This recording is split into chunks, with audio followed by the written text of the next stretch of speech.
त्या नंदिनीच्या लग्नालाच मेरी 1760 विघ्न येत आहेत. काय करावं तेच कळत नाही मला. माई, असं काहीच होणार नाही. काहीतरी गैरसमज झाला असेल. तुम्ही बघा, सगळं सुरळीत होईल. यांची काळजी वाटते ग मला.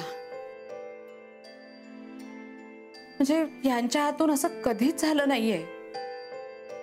नंदिनीच्या वडिलांना शब्द दिला होता यांनी, आणि तो यांच्या हातनं अजून पूर्णच होत नाहीये. चैन पडत नाहीये त्या माणसाला. रात्र रात्र जागे असतात. एवढा पहाडासारखा माणूस पण खचल्यासारखा झालाय या सगळ्यात. त्यांचा मान, प्रतिष्ठा, तत्वनिष्ठा सगळंच पणाला लागल्यासारखं झालंय. त्यांची अवस्था पाहवत नाहीये मला. आणि नंदिनी चांगल्या घरात पडल्याखेरीज त्यांची या अवस्थेतनं सुटकाही होणार नाही. बरं, ती तरी पोरगी आपल्या दारात किती दिवस राहणार? या घरात तिचा ठरलेला साखरपुडा मोडला आणि तरी अजून ती इथेच राहते. बरं दिसत नाही ना ग. बरं, त्याची कारण वगैरे सगळी आपल्याला माहिती. बोलणाऱ्या लोकांची तोंड कोण धरणार? आणि शेवटी मुलीची जात आहे तिची. मुलीच्या जातीनं आबरूला धरूनच राहावं.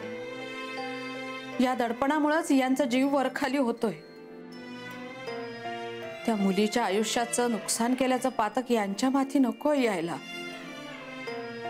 इतके प्रयत्न करतायत हे नंदिनीच्या लग्नासाठी, पण आता हे मध्येच असं होऊन बसलं. बरं, आपल्या पोटची पोरगी असती तर वेगळी गोष्ट होती. तर ही लोकाची पोर आहे. उद्या जर का काही कमी जास्त झालं ना तर हे लोक लगेच बोलणार. स्वतःच्या पोटची पोरगी नाही, त्यामुळे धड चौकशी सुद्धा केली नाही. कुणाच्या तरी गळ्यात पोरगी मारली आणि सुटका करून घेतली स्वतःची. पण यांचं तसं नाहीये ना ग. उलघाल होतीये यांच्या जीवाची. खूप त्रास करून घेत आहेत ते स्वतःला.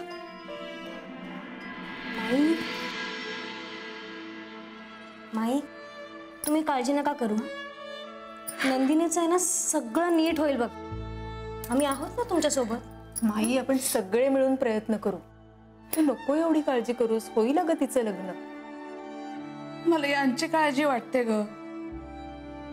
खूप जीवाला लावून घेतलंय यांनी स्वतःच्या. दादा, तुम्ही कुमुदचं म्हणणं एवढं मनावर घेऊ नका. प्रश्न तिचं बोलणं मनावर घेण्याचा नाही आहे रामचंद्र. आपण सगळ्या गोष्टींची नीट शहानिशा करायला हवी. पण ती केली आहेच मी. आता या वेगळ्या काही गोष्टी पुढे आल्या आहेत ना. नाही, ती ग्राह्य धरण्याचं काहीच कारण नाहीये. सध्या ग्रहदशा वाईट आहे रामचंद्र. आपल्या दुर्दैवानं ती सांगते तसाच तो मुलगा असला तर काय करणार आपण? तेव्हा सगळ्या गोष्टींची पुन्हा एकदा नीट चाचपणी केलेली बरी. पण कुमुदनीच आधी सांगितलं होतं की तो चांगला आहे म्हणून. तुला पण असं म्हणाली ती? हो. तुला पण का? म्हणजे अजून कोणाला म्हणाली ती? आधी तिला. बघा दादा, कुमुद जरा धानरट आहे आणि मुळात हलक्या कानाची आहे. तिला कोणी काहीही सांगितलं तर ते तिला पटतं आणि तेच ती मनात धरून बसते. म्हणजे बघा ना, आता मला आणि आधी तिला ती म्हणत होती की तो चांगला आहे चांगला आहे, आणि आता तो चांगला नाही असं म्हणते.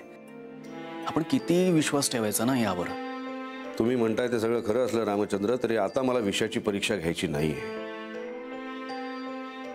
मधल्या काळात तिला नातेवाईकांनी हे सगळं सांगितलं असलं तर त्या नंदिनीच्या आयुष्याचा खेळखंडोबा व्हायचा.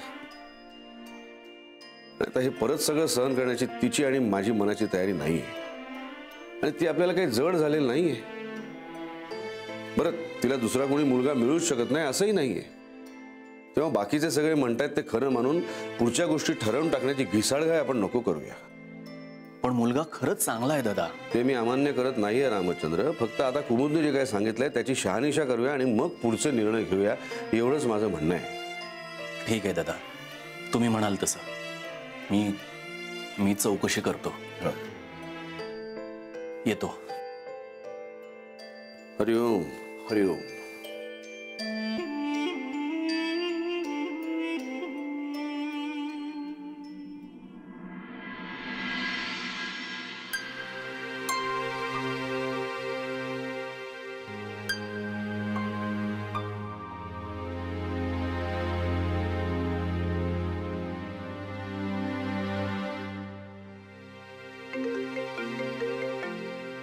कोणाचा आहे रे?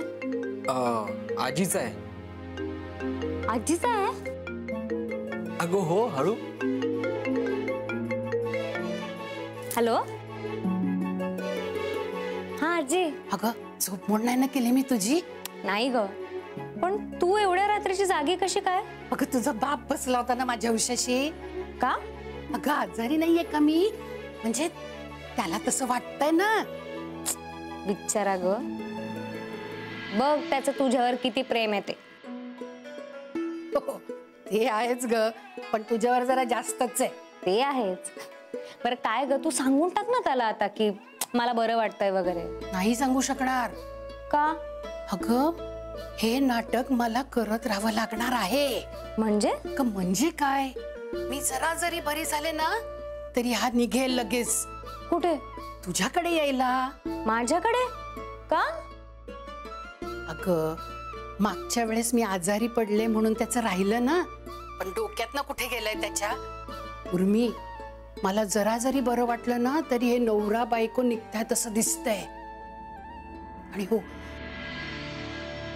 कायमच तुझ्या गावाला शिफ्ट व्हायचा त्यांचा विचार हळूहळू पक्का होतोय बरं का.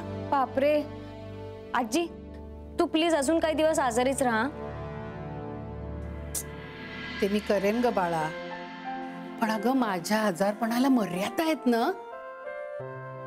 हा फुगा फुटला ना तर तो तुझ्यावर तर चिडेलच, पण माझं पण नाव टाकेल.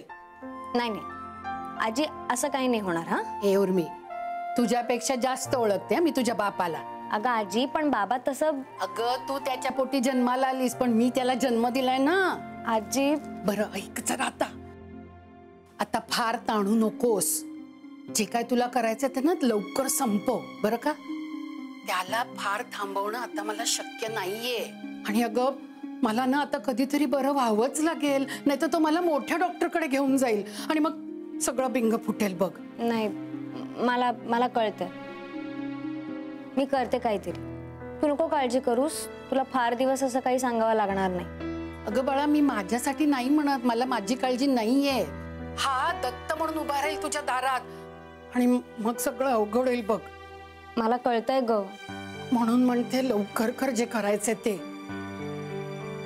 उर्मी, त्याला जसं पाहायचंय ना तसंच मलाही पाहायचंय का तुला सुखात. मी सुखातच आहे ग आजी.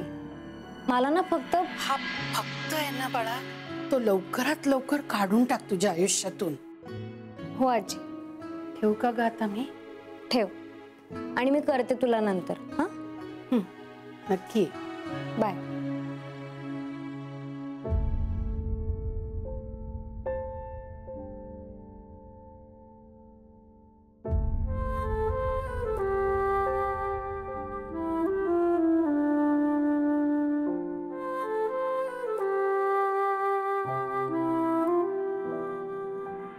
तुला दादांपर्यंत हे सगळं नेण्याची काय गरज होती कुमुद? दादांशी जाऊन बोलण्याआधी तुमच्याशी बोलण्याचा प्रयत्न केला होता मी. तेव्हाही मी तुला सांगितलं होतं ह्यामध्ये पडू नकोस म्हणून. अहो, नंदिनीच्या आयुष्याचा प्रश्न आहे. तुला कधीपासून तिच्याबद्दल एवढा पुळका दाटून आला ग? पुळका काय पुळका, साधी माणूस की ही. अहो, आपल्याला एखादी गोष्ट माहिती आहे तर सांगायला नको का? बघ, तुझी माहिती चुकीची आहे कुमुद. तो माझा नातेवाईक आहे, माझी माहिती ती चुकीची, आणि तुम्ही शेजाऱ्या पाजाऱ्यांकडनं विचारून आलात ती माहिती बरोबर आहे. हो, कारण एका टप्प्यानंतर शेजार पाजारचा जास्त संबंध आहे तो माणसाशी. हो ना, ते शेजार पाजारचे बरोबर आहेत, आणि लहानपणापासून आमचे नातेवाईक जे त्याला बघतायत ते सगळे चुकीचे आहेत असंच ना? नाही नाही नाही, तुझ्या नातेवाईकांचं मला माहिती नाही, पण तू चुकीचं ऐकू शकतेस आणि चुकीचं पसरवू शकतेस. पराचा कावळा करायची सवय आहेस तुला. म्हणजे मी खोटं बोलतीये? बाकी हे आवडलं आम्हाला. शिस्तबद्ध. हे नुसतं सांगणं वेगळं आणि त्याचे पुरावे देऊन सिद्ध करणं वेगळं. फार मोठी शाबासकी द्यायला हवी तुम्हाला. दादा, खरं तर हे मला पण नाही सुचलंय. मग पुनर्वसू आणि उर्मीनं केलंय सगळं. तुमच्या शाबासकीवर त्या दोघांचा हक्क आहे.